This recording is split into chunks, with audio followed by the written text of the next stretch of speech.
Hi, this is Ian Coleman from PIA First. This is the video analysis for the FX majors and the dollar index for the week 25th June 2018. Got some interesting moves, some bottoming formations, what we believe are bottoming formations anyway, in sterling dollar and euro dollar last week, and also Aussie dollar. Dollar CAD could also be forming a top. So we're going to break down the time frames, highlight what sort of medium term levels that we're looking at, formations, etc. So first of all, we're going to go to the dollar index DXY, breaking down through the time frames, highlighting what formations we're seeing this week. So the monthly chart, not really much to take away in this time frame. We're in a bullish channel formation. You can note that we've seen a stalling in price action very close to a level that's been pivotal really since 2015, and that's 95 the figure. So if we look over here, it was support, it then then became support again, and then on two occasions since it's become resistance. If we go to the weekly chart, and those that have seen our videos before will note that we've been talking about this level here, this 95.85 level, for quite some time. Possibly a bearish head and shoulders formation over the long term. Short term, we've seen all of last week's initial gains overturned, and we've actually closed with an inverted hammer on the weekly chart. If we go to the daily chart, here we can see this was where we believed we were completing a fifth wave. So this is wave 1, 2, 3, 4, and then 5.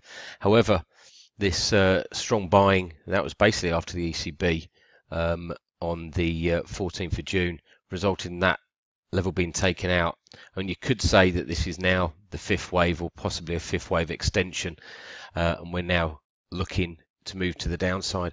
But this candle here, this very bullish candle, like I said, was on the ECB day, is quite an important level at the beginning of, or candle I should say, at the beginning of next week.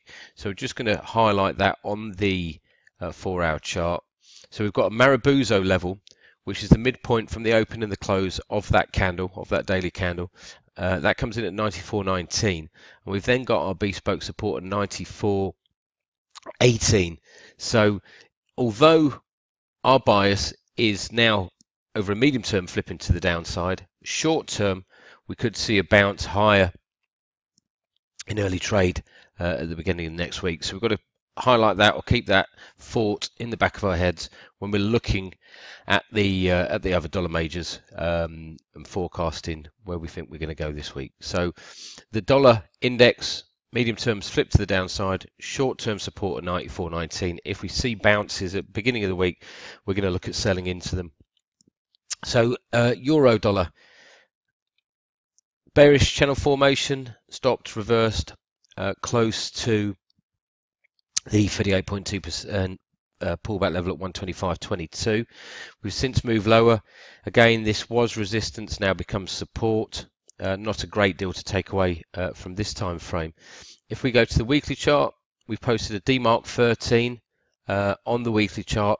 That's often an indication that the current trend is coming to an end, and we should at least see a correction to the upside. Now the DMARC stop, which I actually highlighted here, is actually projected at 112.90. So we don't really want to be looking at taking long trades with stops down at those levels. But we've also got a 261.8% here extension, which is located at 114.90.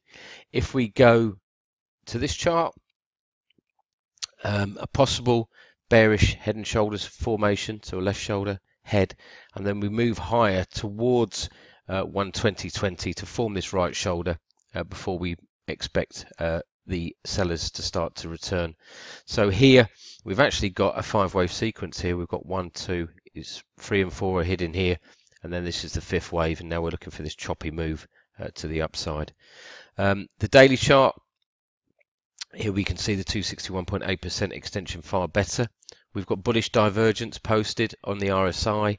So basically the chart makes the same low, but the relative strength index makes a higher low, and that tells us that this last move is not as strong as this move basically, and is often an indication that we're going to see a correction or a move in the opposite direction.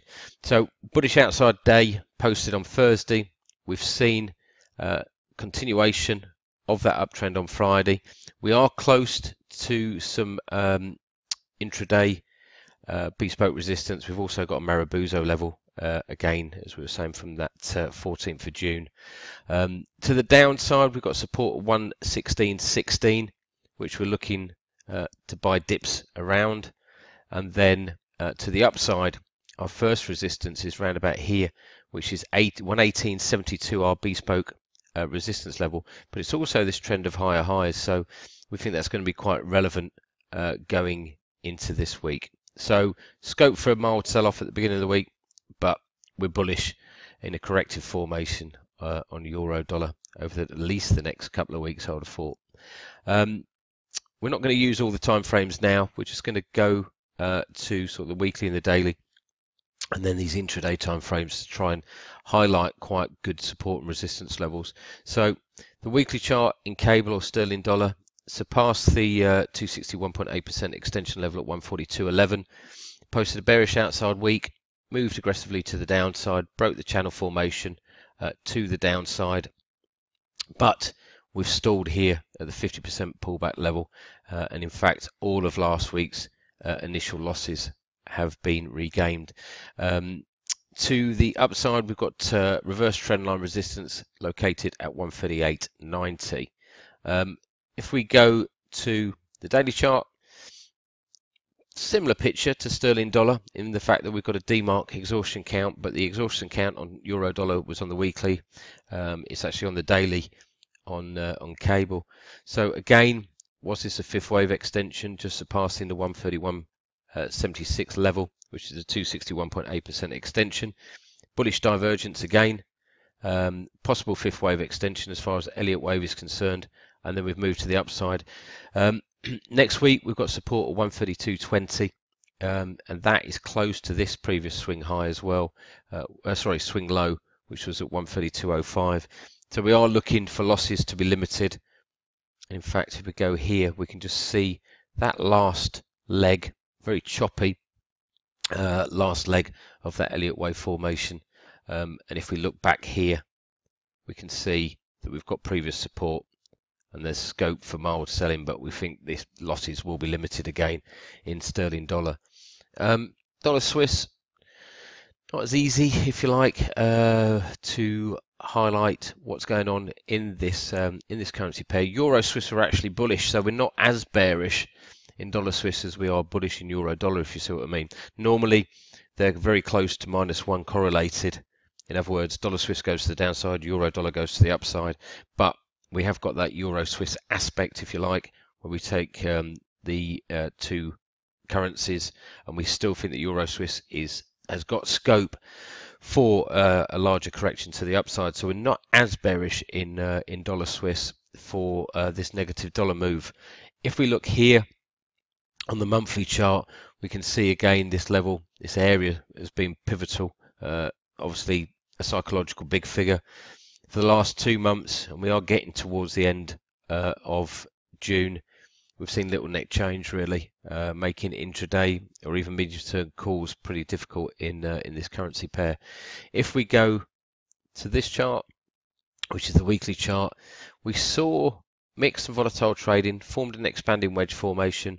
Normally we'll break to the upside, retest, and then move higher towards the measured move target, which is around about 103 the figure. However, we have bounced, retested, but this rally has stalled. We've got support at 98.35 next week, and then this reverse trendline support at 98.12. If we break there and clear it to the downside, I think we're going to see further losses. And in fact, if we just take this off, this makes it a little bit clearer. And then we've got a potential for losses down to here, which will be the channel base, possible reverse bullish head and shoulders formation around about 94.50. So this would be the left shoulder, this would be the head, this would be the right shoulder, and then this in turn would be the neckline. So it's quite essential really this level 98.30, 98.10 at the beginning of next week, just to see what happens and whether or not we can break higher in dollar Swiss. Dollar yen, weekly chart in a bearish channel formation. We've had sort of a prolonged period of consolidation, if you like. It's 4 or 5 weeks where we've really seen little net movement. Channel resistance is at 112.15. I think the most important time frame here is the daily chart. Okay, moved higher, stalled, reversed, close to the 261.8% extension level, which was at 110.87. Move lower, again dips were bought into. It's very choppy price action, but with this strong sell-off on Thursday last week and our bespoke resistance level holding on Friday, which is at 110.17, we're looking for a larger ABCD correction to the downside. So in other words, this is the impulse move, then this is the choppy move to the downside. There's a ABCD target level around about 107.70. Dollar CAD, two ways again to look at this. I'm really interested to see price action at the beginning of this week because I do want to get short of this currency, or this currency pair, I should say. The monthly chart highlights a clear breakout of the wedge formation to the upside. The measured move target is up here, 147 the figure. So this time frame is bullish. If we look to the weekly chart, that's basically the ending wedge formation. However, we've got this inside wedge, and on last week's video analysis, we did say 132.54 is an important level to watch because we've got our bespoke resistance there, we've got the trend of higher highs in this wedge formation, and we've managed to close basically at that level. So is it a false breakout? Are we going to see a stronger correction to the downside? Are we going to see this wedge breakout instead, and this one being a false breakout? So yes, it is a mixed picture, but the daily chart highlights an outside day. So basically it made new highs, it then completely reversed the initial price action after the Canadian figures on Friday, and it's engulfed and moved back inside this wedge formation. Now the reason I've highlighted this here, 132.52, is because that's our first bespoke support level. Now if I go to the 4-hour chart, this is going to be 132.52. If we bounce there, then I'm looking for the correction higher to then be limited, and I'm going to be looking around about well, in between here basically. 61.8% pullback level is 133.33, also close to a previous swing high. So maybe a disjointed head and shoulders pattern, so head, left shoulder, right shoulder on a bounce, or we just get to this level. So I'm interested to see price action at the beginning of the next week, just to see whether or not we get that bounce off our bespoke support, and then if we do, I'd like to sell into early rallies at the beginning of next week, or tomorrow basically. Aussie dollar, I'm going to show the big time frame here. A very prolonged period of mixed volatile price action. Ishimoku cloud, or levels inside the Ishimoku cloud, were sold into. The long-term bias should be to the downside. We're sort of 0.5 the figure, looking like a target level for the expanding wedge breakout. But if we go to the weekly chart, is this the end of a fifth wave? So basically 1, 2, down in 3, small up in 4, and then 5. Is it not going to extend to the 71.35, 261.8% extension level? We did note a couple of weeks ago 76.19 was our bespoke resistance, and then we noted this reverse trendline resistance at 76.75. But we really need to break down into shorter time frames to find out what's going on in this currency pair. If we go to the daily chart, channel breakout to the downside. Again, we've highlighted a D mark. The stop was at 73.66, so that was taken out, so that count has basically disappeared. But We've got a double bottom formation which has been confirmed. In fact, we'll go to the shorter time frame, the 4-hour time frame. We've got a double bottom formation, bullish divergence once again, broken the high which was here, so that double bottom formation is confirmed. We've got bespoke resistance at 74.76. We've got bespoke support at 74.02. So dips we're looking to buy into, and then obviously targeting this level going into this week, which again has been quite pivotal for May and June of this year.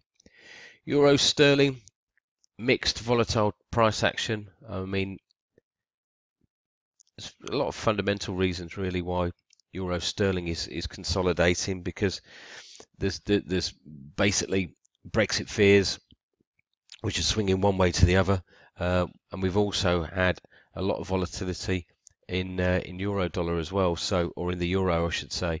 At the moment we've had 48 days of mixed and volatile price action. The fact it's still holding on to this line here, which is 87.28, which is a trend of higher lows, does suggest that this is an ascending triangle formation. So in other words, this formation gets squeezed and squeezed and squeezed, and then eventually it has a bias to break to the upside. Beginning of next week, we've got support at 87.72, which we're going to be looking at for at least for our intraday trades. Also, a good idea to look at an indicator or an oscillator when you do see these periods of consolidation is the RSI, and I've just highlighted this 50 level here, so you can see really for quite some time, or for 48 days in fact, we've just gyrated around this 50 level, which is the midpoint, and that's a clear indication that there really is no trend in euro sterling at the moment. Euro yen, again we'll just break down the higher time frames. Marubozu level, which is the midpoint from the open and the close, it held, moved to the downside, but now inside this Ishimoku cloud again. It sometimes results in shorter time frames having very volatile and mixed price action, and I think that's really what we're seeing in euro yen. If we go here, which is the weekly chart, our bias is still to the downside, but the fact that we've had now 4 weeks with little net movement again, if you take this as the midpoint, we spiked all the way lower, higher, higher, lower, and then we're just consolidating basically around here. We've got some bespoke support at 127.96, and then we've got trendline resistance at 130.92. So again, medium term outlook is pretty mixed with a mild bearish bias in euro yen. If we go to the daily chart, we can see obviously this area has been quite pivotal. We've got a Marubozu level at 129.04 at the beginning of next week, and then we've got our bespoke resistance here at 129.82. If we go to the shorter time frame, bespoke support is at 127.88. We've got some trendline support at 127.82. So is this going to form what I believe is a very disjointed reverse head and shoulders pattern? So left shoulder, head, potential right shoulder. I don't really like the formation. Going to have a look at price action at the beginning of the next week to see if this cross currency can break higher. But on a medium term outlook, and this is really a medium term report, it's pretty mixed at the moment, and we'd actually prefer to sell rallies at higher levels than to be buying dips for a potential bigger correction to the upside. Okay, I hope you enjoyed the video analysis. We'll be back again next week covering the FX majors. Okay, thanks very much. Bye for now.